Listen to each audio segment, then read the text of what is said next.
গতানুগতিকের চেয়ে ভিন্নভাবে কিছু করুন।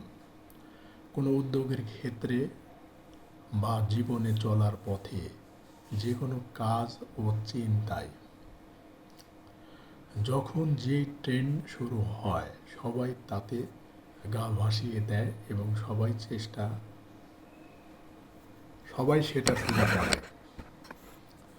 তা হোক বিজনেস, ফ্যাশন, লেখাপড়া, লাইফস্টাইল, সব ক্ষেত্রে।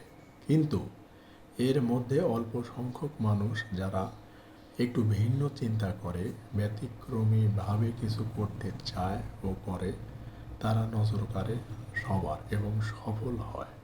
তখন স্পটলাইটটা তাদের উপরে পড়ে।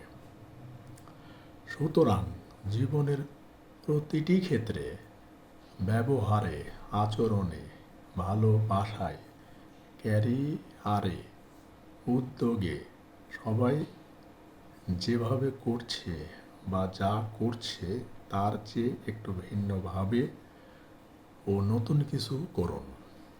আপনি ব্যতিক্রমী ও সৃজনশীল মানুষ হিসেবে সবার কাছে গ্রহণযোগ্যতা পাবেন এবং আপনার সফলতার পথ সুগম করবে। পরিবর্তনকে মেনে নিতে শুরুতে সবার একটু ভয়, শঙ্কা ও অনাগ্রহ থাকে, কিন্তু শেষ পর্যন্ত পরিবর্তনকেই সবাই গ্রহণ করে। পরিবর্তন মানে শুধু নতুন কিছু করা না, পুরনোকে নতুন করেও সাজায়।